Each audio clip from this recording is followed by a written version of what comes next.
Olá, meus amigos, olá, minhas amigas de todo o Brasil. Sejam todos bem-vindos a mais um programa Prova Final. Um programa feito para você que está se preparando para o exame da OAB, para você que está se preparando para concursos públicos ou para você que quer conhecer um pouco mais sobre os seus direitos. Permitam-me apresentar, meu nome é Flávio Martins. Sou professor, um dos apresentadores do programa Prova Final e professor de Direito Constitucional da Rede de Ensino Luiz Flávio Gomes. Esse programa Prova Final, é um programa feito na parceria TV Justiça e Rede de Ensino Luiz Flávio Gomes. Como eu dizia para vocês, esse programa Prova Final é um programa muito especial, dividido em 3 partes, dividido em 3 blocos diferentes. O primeiro bloco desse programa, intitulado Tema do Dia, é um bloco no qual o professor, no caso do programa de hoje eu, vou apresentar para vocês um tema importante dentro do direito brasileiro. E o tema do dia do programa de hoje, meus amigos, é um dos temas mais importantes dentro do direito constitucional. Eu estou falando de direitos políticos. Direitos políticos. Quem é que pode votar? Para quem o voto é proibido? Para quem o voto é facultativo? Pode o voto no Brasil ser transformado em facultativo? O preso pode votar? Será que o preso, aquele que foi preso em flagrante ou aquele que foi condenado, tem o direito de votar? E para o povo fazer um projeto de lei, quantas assinaturas são necessárias? Quantas assinaturas são necessárias para elaborar um projeto de lei de iniciativa popular? Essas e tantas outras questões responderemos durante o programa de hoje. Isso no primeiro bloco, o tema do dia. No segundo bloco, responderei a perguntas de todo o Brasil. Alunos de todo o país poderão fazer as nossas indagações acerca de temas importantes com relação aos direitos políticos. Esse segundo bloco é intitulado Pergunte ao Professor. Num terceiro e último bloco, responderei a questões que já caíram em exames anteriores da OAB. Questões que versam sobre o tema do dia. Esse terceiro e último bloco é denominado o X da questão. E assim como alunos e alunas de todo o Brasil podem fazer as suas indagações, você também pode. Mande a sua pergunta, mande o seu comentário ao nosso programa. O nosso e-mail é provafinal@lfg.com.br. Não mude de canal, não saia, não transfira o seu canal para outro, não desligue a televisão, porque a partir desse instante vamos falar sobre direitos políticos. E como eu disse para vocês, o primeiro bloco do programa de hoje, vamos começar agora, é exatamente o tema do dia.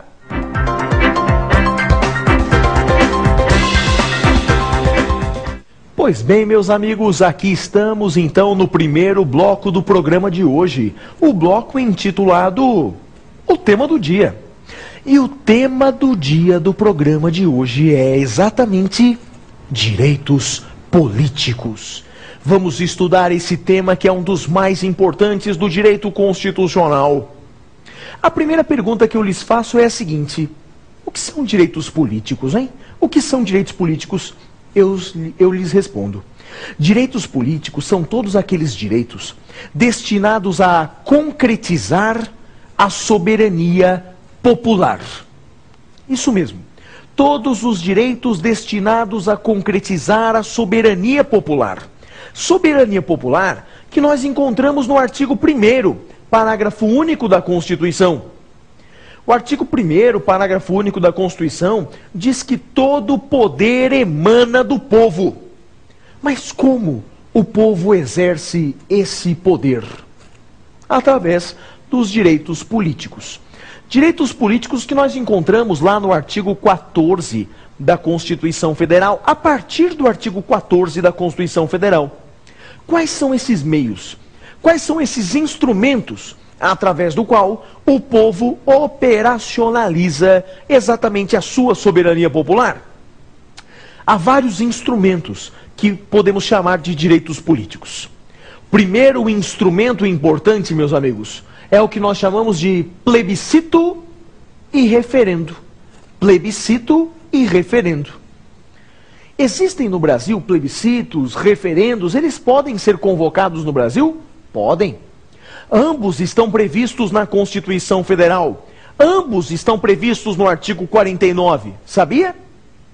E quem convoca plebiscito e referendo? Será que é o presidente da República que convoca plebiscito e referendo? Não.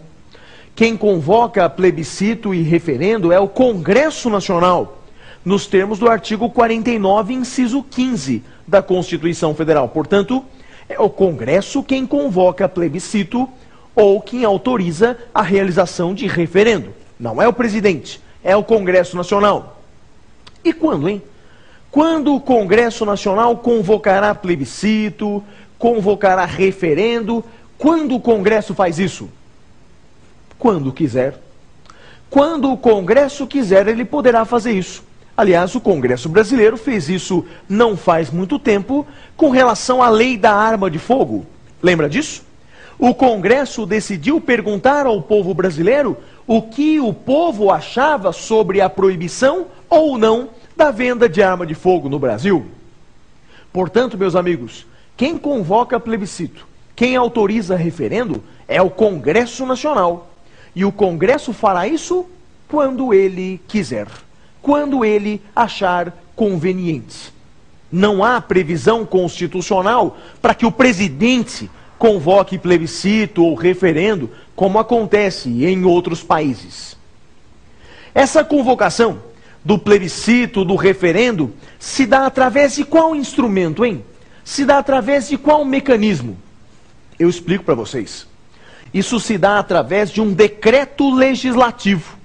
Portanto, é um decreto legislativo feito pelo Congresso Nacional, através do qual ele convoca plebiscito ou autoriza referendo.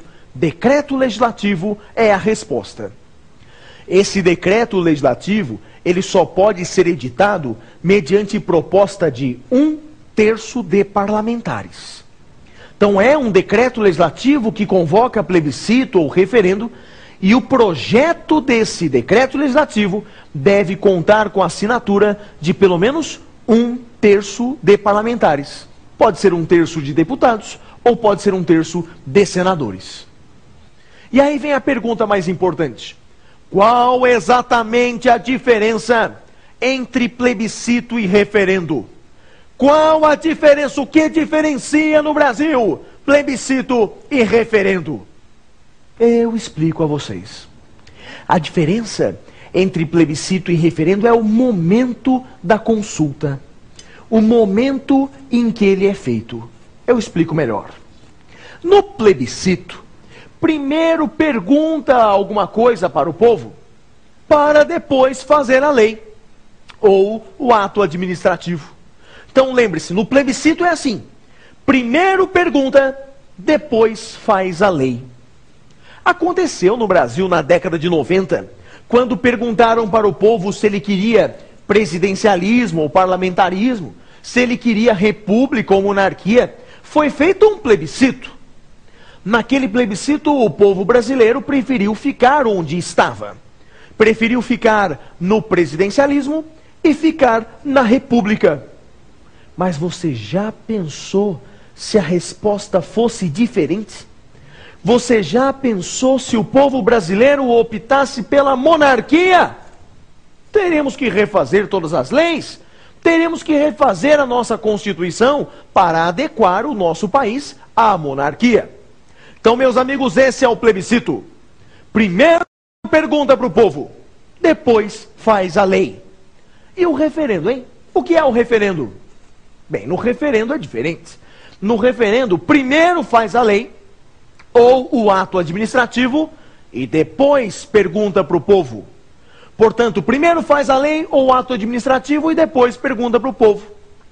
Aconteceu agora recentemente, em se tratando aí da lei de arma de fogo, fizeram a lei da arma de fogo, conhecida também como Estatuto do Desarmamento, em um dos seus artigos dizia o seguinte: é proibida a venda de armas de fogo no Brasil.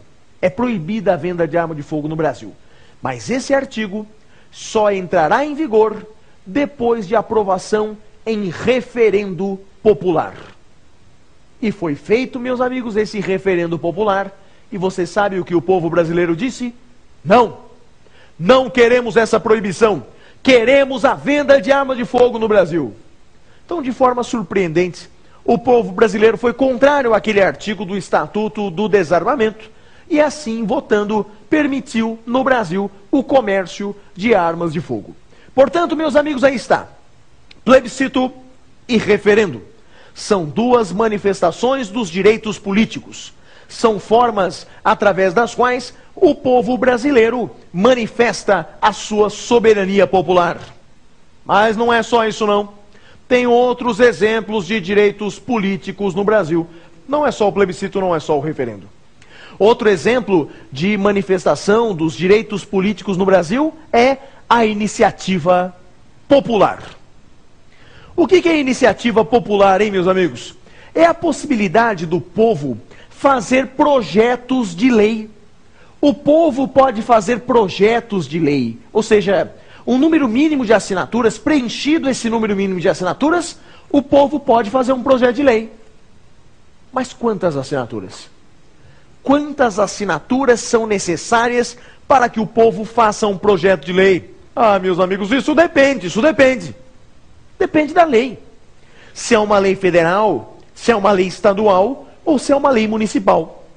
Vamos começar pela lei federal.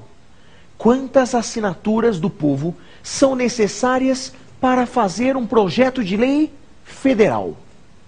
A resposta, meus amigos, está na Constituição Federal, está no artigo 66. E lá diz o seguinte, veja só, guarde esses números. Para fazer um projeto de lei de iniciativa popular federal. Primeiro requisito, 1% do eleitorado nacional. Isso mesmo, 1% do eleitorado nacional. Minha gente, como no Brasil são mais de 150 milhões de eleitores, isso dá mais de 1,5 milhão de assinaturas. 1% do eleitorado nacional. Mas isso não basta. Só isso não basta. Essas assinaturas devem ser distribuídas por pelo menos 5 estados. Por exemplo, temos que ter assinatura de São Paulo, Minas Gerais, Espírito Santo, Goiás e Santa Catarina. Por exemplo, pelo menos 5 estados. Olha, e não vale pegar só a assinatura de 3 mineiros e 4 gaúchos e 5 goianos. Não. Tem que pegar pelo menos 0,3% dos eleitores de cada estado. Veja, 0,3% dos eleitores de cada estado. Então, meus amigos, para que o povo faça um projeto de lei de iniciativa popular federal, são 3 requisitos. 1% do eleitorado nacional, em pelo menos 5 estados, e em cada um desses estados, com 0,3% dos eleitores desses respectivos estados. E para o povo fazer um projeto de lei estadual? Quantas assinaturas são necessárias? A Constituição Federal não diz. Fica a cargo de cada Constituição estadual dizer. Portanto, dificilmente isso seria indagado num concurso público, dificilmente isso será indagado no exame da OAB. Realmente a Constituição Federal não diz. Mas em se tratando de lei municipal, quantas assinaturas do povo são necessárias para fazer um projeto de lei municipal? Isso está na Constituição Federal, meus amigos. Isso está lá no artigo 29 da Constituição Federal. E o número de assinaturas é 5% do eleitorado municipal. Então veja, para o povo fazer um projeto de lei de iniciativa popular municipal, são necessários 5% das assinaturas dos eleitores dos respectivos munícipes. Tudo bem? Isso é outro exemplo de direitos políticos.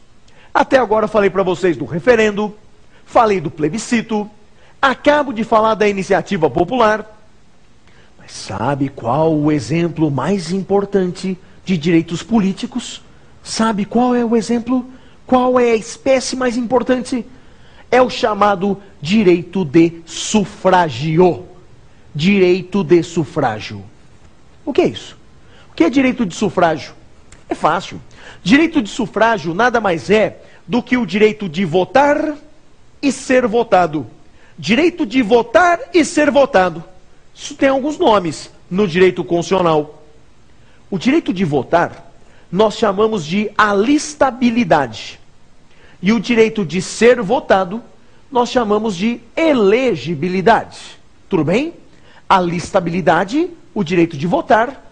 Elegibilidade, o direito de ser votado. Vamos começar com a alistabilidade, com o direito de votar. Pergunto a vocês, quem é que tem o direito de votar no Brasil? O voto no Brasil, ele é obrigatório? Ele é facultativo? Ou ele é proibido? Depende, meus amigos, depende. Via de regra, o voto no Brasil é obrigatório. Via de regra, ele é obrigatório. Você sabia disso, com certeza. Mas ele é obrigatório para quem? Alguém poderia perguntar, Flávio, o voto é obrigatório para quem? Eu respondo. O voto é obrigatório para os maiores de 18 anos e menores de 70 anos. Então, para os maiores de 18 e menores de 70, o voto é obrigatório. E para quem que o voto é facultativo, hein? Quem é que pode votar? Meus amigos, o voto é facultativo para os maiores de 16 e menores de 18. Portanto, esses adolescentes entre 16 e 18, para eles o voto é facultativo. O voto também é facultativo para o analfabeto. O analfabeto, o voto é facultativo, ele vota se quiser. E o voto também é facultativo para os maiores de 70 anos. Então lembre-se, o voto é facultativo para 3 pessoas. Vou repetir para você não esquecer. Os maiores de 16 e menores de 18, os maiores de 70 anos e os analfabetos. Para eles, portanto, o voto é facultativo. E eu pergunto, para quem que o voto é proibido? Quem está proibido de votar no Brasil? Quem está proibido segundo a Constituição Federal? Bem, primeiramente está proibido de votar, claro, o menor de 16 anos. Menor de 16 anos não pode votar. Menor de 16 anos ainda não tem direitos políticos. Então, para ele, o voto é proibido. Também não pode votar no Brasil o estrangeiro. O estrangeiro, por mais que ele resida no Brasil, enquanto mantiver essa condição de estrangeiro, ele também não pode votar. Para ele, o voto também é proibido. E atenção, o voto também é proibido para o militar conscrito. O militar conscrito não pode votar.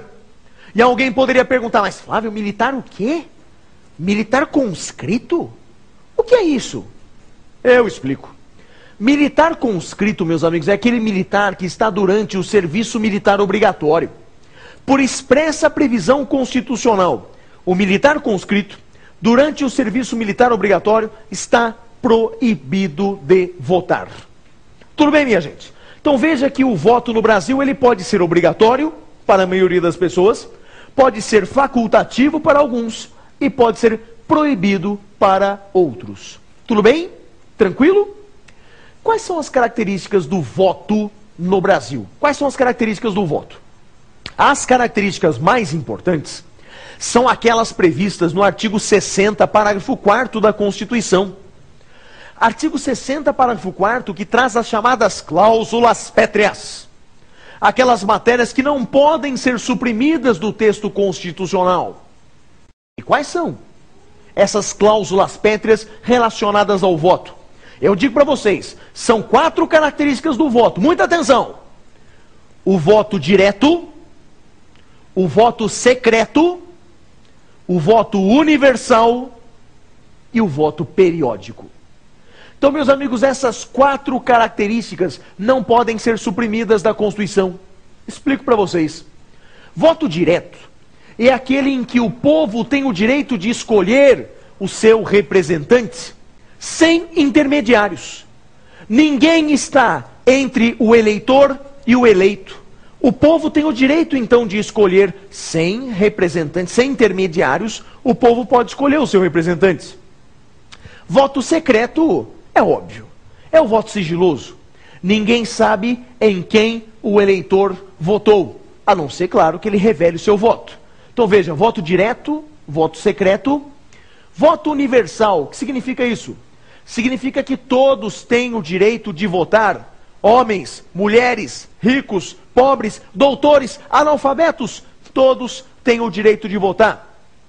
Voto direto, secreto, universal. Última característica, o voto periódico. O que significa isso? Significa que de tempos em tempos, o eleitor tem o direito de votar. De tempos em tempos, o eleitor tem o direito de escolher os seus representantes. Não é, portanto, possível uma emenda constitucional que transforme o mandato do presidente em vitalício. Ele é presidente até morrer. Não, isso não é possível. Isso fere uma cláusula pétrea, a cláusula pétrea do voto periódico. Portanto, meus amigos, eu disse para você quem pode votar e quais são as características desse voto. Agora, quem é que pode ser votado? Essa capacidade de ser votado, nós chamamos de elegibilidade. Elegibilidade. E quem tem essa elegibilidade? Bem, existem as condições de elegibilidade previstas no artigo 14 da Constituição Federal. Quer ver uma condição de elegibilidade? Ser brasileiro. Isso mesmo, para ser eleito para qualquer cargo público eletivo, tem que ser brasileiro. Não pode ser estrangeiro. Estrangeiro não tem direitos políticos. Tem que ser brasileiro. Normalmente, pode ser brasileiro nato ou naturalizado. Para ser prefeito, governador, deputado, senador, vereador, pode ser brasileiro nato ou naturalizado. Mas lembre-se, para ser presidente da República, tem que ser brasileiro nato. Para ser vice-presidente também. Aliás, todos aqueles cargos que chegam à presidência têm que ser ocupados apenas por brasileiros natos. Esse, então, é um primeiro requisito, é uma primeira condição para ser eleito, ser brasileiro. Mas há outros requisitos também importantes para a elegibilidade. Filiação partidária. Para ser eleito no Brasil, tem que se filiar a um partido político. Não é possível no Brasil a candidatura avulsa. Eu quero me candidatar, mas não quero estar filiado a nenhum partido. Não é possível. Outro requisito, outra condição de elegibilidade, o domicílio eleitoral na circunscrição. Se você quer ser deputado em Minas Gerais, tem que ter seu domicílio em Minas Gerais. Se você quer ser senador pela Bahia, tem que ter o seu domicílio eleitoral na Bahia. Se você quer ser prefeito de Porto Alegre, tem que ter o seu domicílio eleitoral em Porto Alegre. Portanto, domicílio eleitoral na respectiva circunscrição. Outro requisito importante, outra condição de elegibilidade importantíssima, a idade mínima. Para ser eleito, meus amigos, você precisa ter uma idade mínima. E qual é a idade mínima? Para ocupar, por exemplo, o cargo de presidente, deputado, governador, qual a idade mínima? Há duas formas de você memorizar isso. Lendo inúmeras vezes o artigo 14 da Constituição Federal, lendo inúmeras vezes o artigo 14, ou então cantando uma pequena canção que eu fiz sobre a idade. Uma pequena cançãozinha chamada Samba da Idade. Na realidade, é uma canção que eu fiz em cima de uma música já existente, em cima de uma paródia que fiz sobre uma música do grupo de samba Catinguelê. Grupo do qual eu sempre fui fã, o grupo Catinguelê, tem uma música que eu sempre gostei, uma música conhecida como Lua Vai. Você já ouviu essa música? Lua vai iluminar os pensamentos dela, fala pra ela que sem ela eu não vivo. Eu mudei a letra e ficou assim, veja. Eu preciso ter 35 para ser presidente, ou ser ministro do STF, e ter a mesma idade para ser senador. Uou, uou. Eu preciso ter 21 para ser deputado, ter 30 para governar o estado e apenas 18 para ser vereador. Viu só?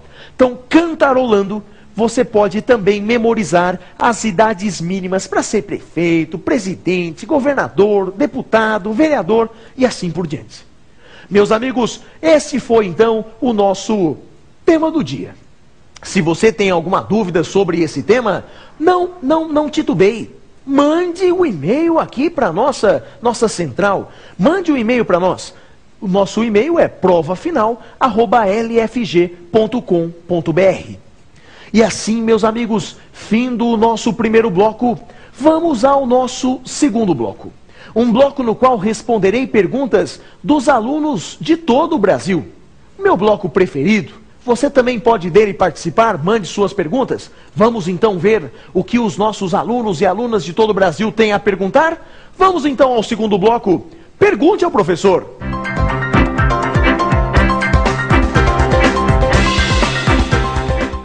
Pois bem, meus amigos, chegamos ao segundo bloco do programa de hoje. O meu bloco preferido. Chegamos ao bloco intitulado Pergunte ao Professor. Alunos de todo o Brasil poderão fazer as suas respectivas indagações acerca do tema do dia, acerca dos direitos políticos. Você também pode perguntar para a gente. Basta encaminhar um e-mail para provafinal@lfg.com.br. Para o programa de hoje, vamos ver quais foram as perguntas que me foram formuladas? Vamos a elas, vamos ver a primeira. Pergunte ao professor. Professor Flávio, a esposa de prefeito poderá se candidatar a algum cargo público? Que pergunta interessante. A esposa do prefeito pode se candidatar a um cargo público? Eu respondo para você e para todos aqueles que têm a mesma dúvida.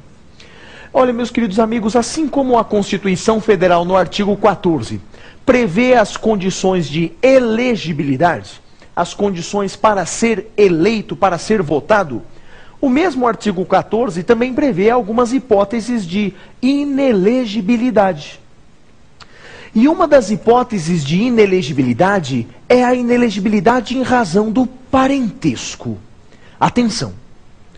Alguns parentes dos ocupantes dos cargos do poder executivo não podem ser votados em suas respectivas circunscrições. Vou repetir.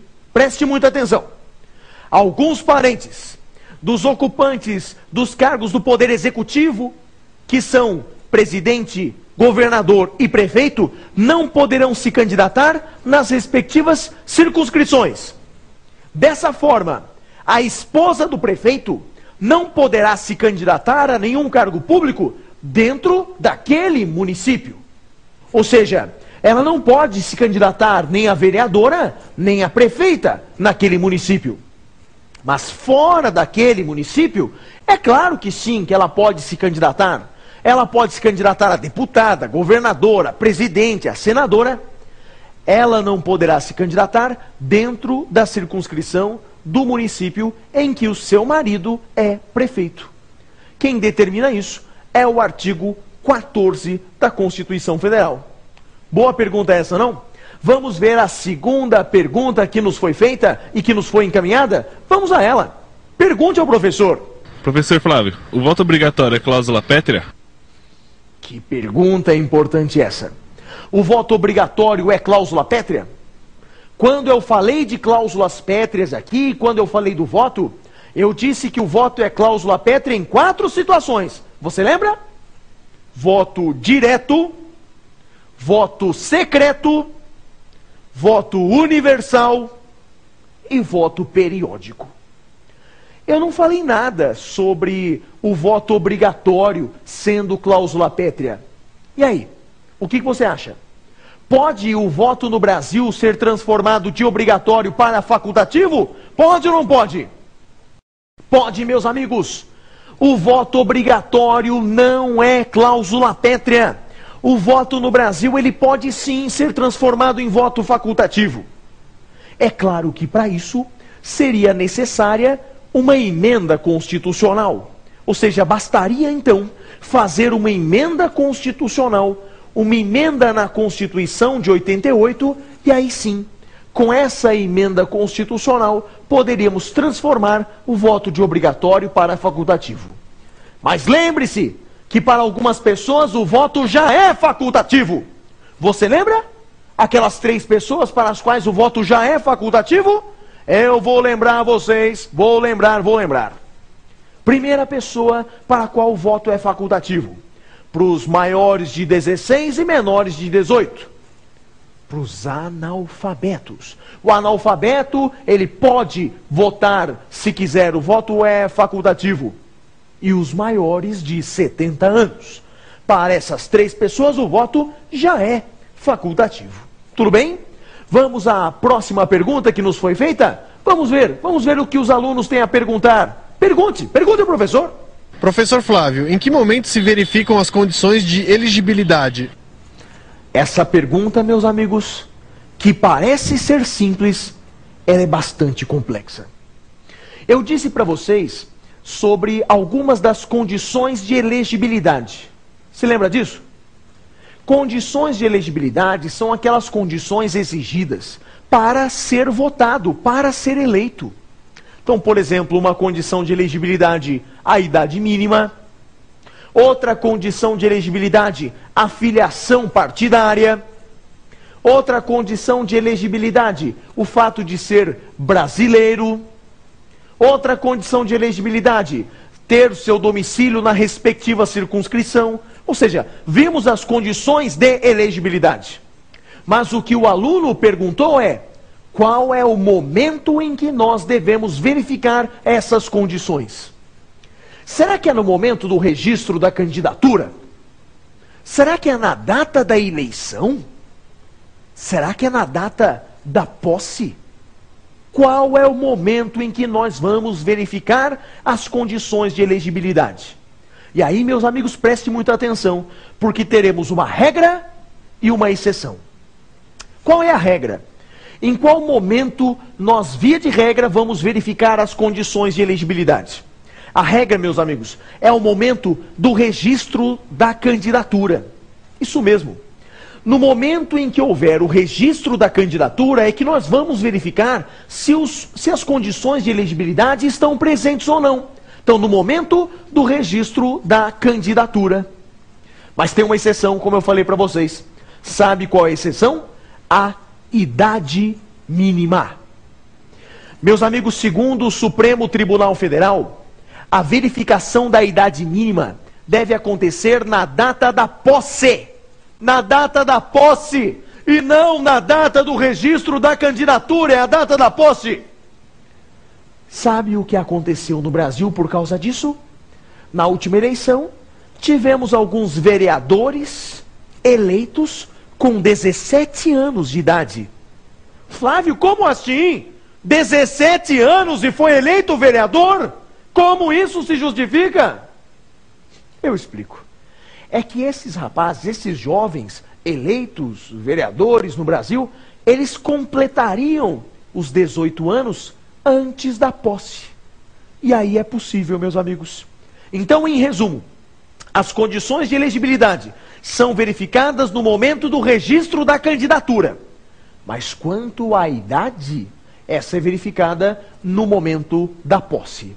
Compreenderam? Tranquilo? Falei que a questão ela não era tão simples de ser respondida, mas pode aparecer num concurso público, pode aparecer no exame do OAB, estaremos aptos a responder certamente. Vamos à próxima questão? Vamos ver o que os alunos têm a perguntar? Vamos lá, pergunte ao professor. Professor Flávio, quais são as hipóteses de perda e suspensão dos direitos políticos? Muito boa pergunta. Quais são as hipóteses de perda e suspensão dos direitos políticos? Primeiro, deixo aí um alerta para todos vocês. Nunca use a expressão cassação dos direitos políticos. Isso não existe mais. Não existe mais cassação dos direitos políticos, meus amigos. Não existe mais isso. O que nós temos no Brasil é a perda e a suspensão dos direitos políticos. Isso mesmo. Perda e suspensão dos direitos políticos. Qual a diferença entre perda e suspensão? A diferença é que a suspensão, ela é temporária. Enquanto a perda, em princípio, é definitiva. É bem verdade que todos esses quadros podem ser revertidos. E, inclusive, as hipóteses de perda, de suspensão dos direitos políticos podem ser revertidas. Mas a diferença principal é essa. Perda é definitiva, suspensão é temporária. As hipóteses de perda e suspensão dos direitos políticos nós vamos encontrar no artigo 15 da Constituição Federal. Isso mesmo, artigo 15. Quer saber quais são as hipóteses? Vou começar pelas hipóteses de perda dos direitos políticos. Primeira hipótese de perda acontecerá quando a pessoa deixar de ser brasileira. Mas é possível isso? É possível deixar de ser brasileiro? É possível, sim. Há algumas hipóteses na Constituição em que a pessoa deixa a nacionalidade, perde a nacionalidade brasileira. Por exemplo, existe uma ação para cancelamento da naturalização. Se deixou de ser brasileiro naturalizado, perde os direitos políticos. Outra hipótese é a aquisição voluntária de uma nacionalidade originária. Adquiriu uma outra nacionalidade que não a nacionalidade originária, perde. Por exemplo, o sujeito que é brasileiro se naturaliza americano, deixa de ser brasileiro e, portanto, perde os direitos políticos. Outra hipótese de perda de direitos políticos é uma hipótese ligada à chamada escusa de consciência. Escusa de consciência. Escusa de consciência está prevista lá no artigo 5º, inciso 8 da Constituição. Eu explico facilmente. Consiste na hipótese em que qualquer pessoa pode, diante de uma obrigação a todos imposta, uma pessoa pode aí alegar um motivo religioso, um motivo político que a isente daquela obrigação. Só que nesse caso, se a pessoa se isentou daquela obrigação e ela não cumpriu uma prestação alternativa, ela perde os direitos políticos. Ela perde o direito de votar e de ser votada. Hipóteses de suspensão dos direitos políticos, que é por prazo temporário, nós encontramos também no artigo 15 da Constituição Federal. Temos lá a hipótese de improbidade administrativa. Se uma pessoa é condenada por improbidade administrativa, terá suspensos os seus direitos políticos. Uma outra hipótese de suspensão dos direitos políticos é a condenação por sentença criminal transitada em julgado. O réu foi condenado por uma sentença transitada em julgado. Enquanto durar aquela condenação, ele terá os seus direitos políticos suspensos. Em resumo, complemente o programa de hoje com a leitura do artigo 15 da Constituição Federal. Lá nós encontramos todas as hipóteses de perda e suspensão dos direitos políticos. Tudo bem? Vamos a mais uma pergunta feita aí pelos nossos alunos de todo o Brasil. Vamos a ela. Pergunte ao professor. Professor Flávio, preso pode votar? Essa pergunta é extremamente capciosa. Quantas pessoas se equivocam no momento de respondê-la? O preso tem ou não tem o direito de votar? O preso vota ou não vota? Depende. Depende do preso, meus amigos. Depende do preso. Existe aquele preso que está preso em razão de uma sentença condenatória irrecorrível. Esse preso que está cumprindo uma pena, esse sim não pode votar. Isso porque nós vimos agora há pouco, nos termos do artigo 15 da Constituição Federal, que a condenação criminal por sentença transitada suspende os direitos políticos. Diante desse cenário, evidentemente que se ele foi condenado por sentença irrecorrível, enquanto durarem os efeitos da condenação, ele não pode votar. Então esse preso, em decorrência de uma sentença condenatória irrecorrível, esse não pode votar. Mas e os outros presos? Como, por exemplo, aquele que foi preso porque não pagou pensão alimentícia. Aquele outro que foi preso em flagrante. Aquele outro que foi preso preventivamente. Esse pode ou não pode votar? Meus amigos, segundo a Constituição Federal, ele pode votar. Embora na prática ele vai encontrar muita dificuldade para operacionalizar esse seu direito, ele pode votar. Porque imagine uma pessoa que foi presa civilmente ou que está presa por uma razão processual. Ela não tem culpa, não tem culpa formada. Ela não tem nenhuma justificativa constitucional para perder ou ter suspensos os seus direitos políticos. Então ela pode votar. Então, respondendo precisamente à pergunta do nosso colega, o preso pode votar ou não? Depende. Depende do preso, depende da razão da sua prisão. Compreenderam? Essas então, meus amigos, foram as perguntas desse nosso segundo bloco, o bloco intitulado Pergunte ao Professor. Como eu sempre digo, você também pode fazer as suas indagações. Basta mandar um e-mail para a gente. Nosso e-mail é o provafinal@lfg.com.br. Agora vamos ao nosso terceiro e último bloco. Vou responder a questões que caíram em exames da OAB anteriores. Vamos ao terceiro bloco? Vamos ao X da questão.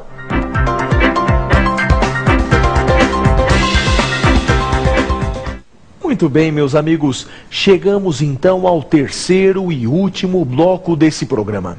O bloco no qual nós vamos responder a questões que já caíram em exames anteriores da OAB. Vamos ver a primeira questão que nós vamos responder? Põe na tela a primeira questão, por gentileza. A primeira questão, que caiu no exame da OAB CESP 2006, diz assim: por força do ordenamento constitucional, os eleitos pelo sistema proporcional incluem os... Volte a imagem aqui para mim. Meus amigos, veja, esse tema é muito comum em exames da OAB, em concursos públicos. Está perguntando sobre o sistema eleitoral. Quais são os sistemas eleitorais no Brasil? Olha, meus amigos, basicamente, nós temos dois sistemas eleitorais. Temos o sistema eleitoral majoritário, esse é o mais simples. Sistema eleitoral majoritário. Ganha a eleição quem tem o maior número de votos. Qualquer criança é capaz de compreender o sistema majoritário. Ganha quem tem mais votos. Só que, sem querer complicar, mas já complicando, sistema majoritário tem dois tipos. Nós temos o sistema majoritário com maioria simples e sistema majoritário com maioria absoluta. Sistema majoritário com maioria simples é aquele em que é considerado eleito o candidato que tiver mais votos do que o segundo colocado. Isso mesmo. Basta ter mais votos do que o segundo colocado e essa pessoa já é considerada eleita. Esse é o sistema majoritário com maioria simples. Quais são os cargos eleitos pelo sistema majoritário com maioria simples?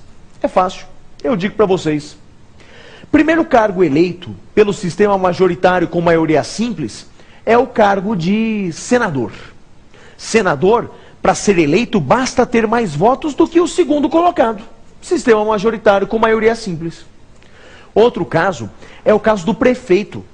Nos municípios com menos de 200 mil eleitores.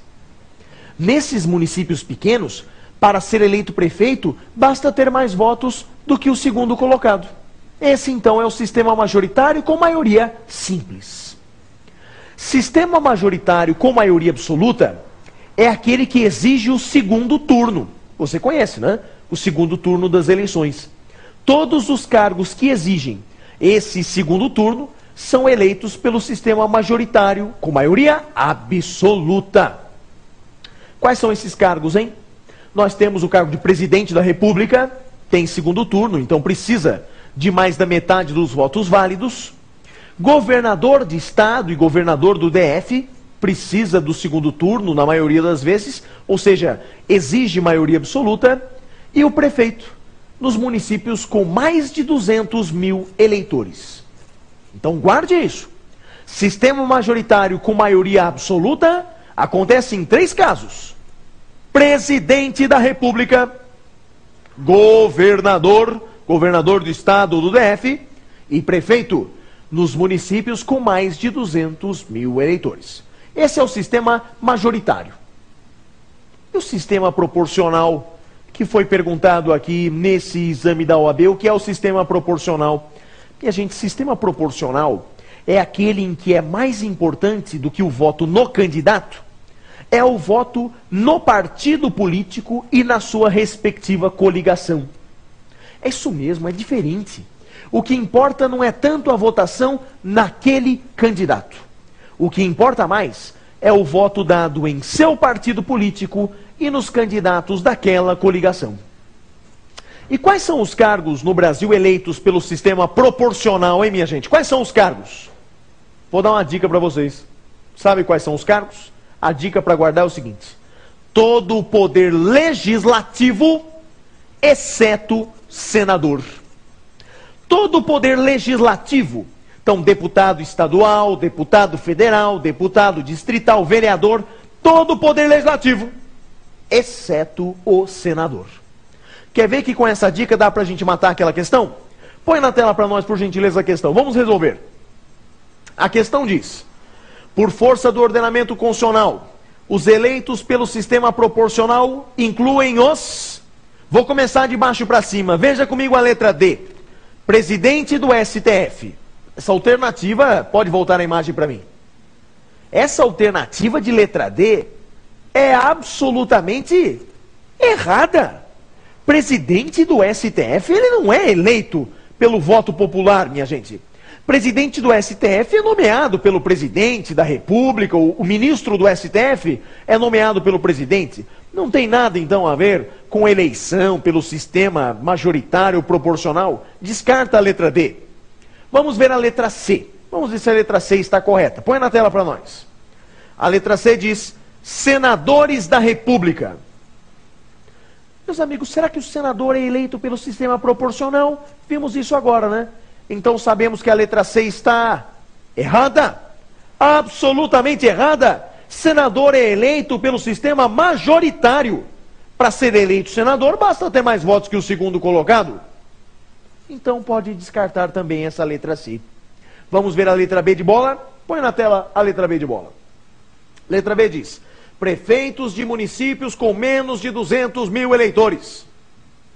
Ora, meus amigos, como vimos agora há pouco, o prefeito é eleito pelo sistema majoritário. Portanto, essa alternativa está errada. Absolutamente errada a letra B. Prefeito nesses municípios menores, com menos de 200 mil eleitores, o prefeito é eleito pelo sistema majoritário com maioria simples. Basta ter mais votos do que o segundo colocado. Portanto, pode descartar a letra B, a letra C e a letra D. Vejamos a letra A. Põe na tela para nós a letra A. Letra A diz: os deputados federais. Pois é, meus amigos, a letra A está absolutamente correta, certíssima. Ela é o X da questão. Todos os integrantes do Poder Legislativo, exceto os senadores, são eleitos pelo sistema proporcional. Não é fácil? Vamos para a próxima questão? Põe a próxima questão na tela, por gentileza. Vamos a ela. A questão diz: considere que nas eleições que serão realizadas em outubro de 2006, o atual governador de determinado estado da federação concorra à reeleição. E sua filha, que tem 35 anos de idade e é filiada ao mesmo partido do pai, pretenda concorrer pela primeira vez ao cargo de deputada federal. Nessa situação, vejamos a letra A. Nessa situação, para concorrer regularmente à reeleição, o governador precisaria ter renunciado ao seu mandato, ao seu cargo, 6 meses antes da data das eleições? Meus amigos, o governador, para se candidatar à reeleição, tem que renunciar? Essa alternativa está errada. Absolutamente errada. No Brasil é possível a reeleição, mas não é preciso renunciar ao mandato 6 meses antes. Se o governador quer se candidatar novamente ao cargo de governador, pode se candidatar à reeleição sem ter que renunciar. A letra A está errada. Vejamos a letra B. Põe na tela a letra B, por gentileza. Letra B diz: a filha do governador é inelegível para o cargo de deputada federal pelo referido estado, mas seria elegível para o cargo de presidente da República. Meus amigos, essa alternativa está absolutamente correta, corretíssima, é o X da questão. Falamos disso, meus amigos, falamos disso. Os parentes do chefe do Poder Executivo, como por exemplo o parente do governador, não pode se candidatar dentro daquela circunscrição. Então a filha do governador não pode se candidatar naquele estado. Mas fora daquele estado ela pode. Então, por exemplo, para o cargo de presidente da República, ela pode se candidatar, pois está fora daquela circunscrição. A letra C está correta. A letra B está correta. Vejamos as outras letras, C e D, por que estão erradas? Põe na tela a letra C. Letra C diz, se o governador e a sua filha se candidatassem por partidos diferentes, ambos poderiam concorrer regularmente no referido pleito eleitoral. Ah, meus amigos, essa alternativa está absolutamente errada, erradíssima. Não tem nada a ver com partido político, tem a ver com parentesco. O filho ou a filha do governador não pode se candidatar dentro daquela circunscrição. Jamais essa candidatura seria regular. Vejamos então a letra D de dado. Põe na tela a letra D. Letra D diz, pai e filha podem candidatar-se regularmente aos referidos cargos, mas se ambos forem efetivamente eleitos, a filha não poderá tomar posse como deputada federal, pois a Constituição veda a diplomação. Olha, meus amigos, volta a imagem para mim. Nem vou continuar a leitura, sabe por quê? Porque essa letra D está errada, absolutamente errada. Vimos que há uma situação de inelegibilidade pelo parentesco, então ela não poderá se candidatar. Assim como o filho do Lula, o filho do presidente, não pode se candidatar a nenhum cargo público no Brasil. Nenhum cargo público no Brasil. Tudo bem? Não é fácil? Não é divertido? Direito constitucional realmente faz parte de nosso dia a dia, faz parte de nossas vidas. Assim, meus amigos, encerramos mais um programa Prova Final. Eu, professor Flávio Martins, tive a honra enorme de estar na companhia de vocês. Mas não perca os próximos programas, os próximos temas. Eu e meus amigos professores certamente faremos o nosso melhor para que você possa se preparar para o exame da OAB, para que você possa conhecer mais os seus respectivos direitos. Desejo a todos excelente estudo e até uma próxima oportunidade. Tchau, tchau.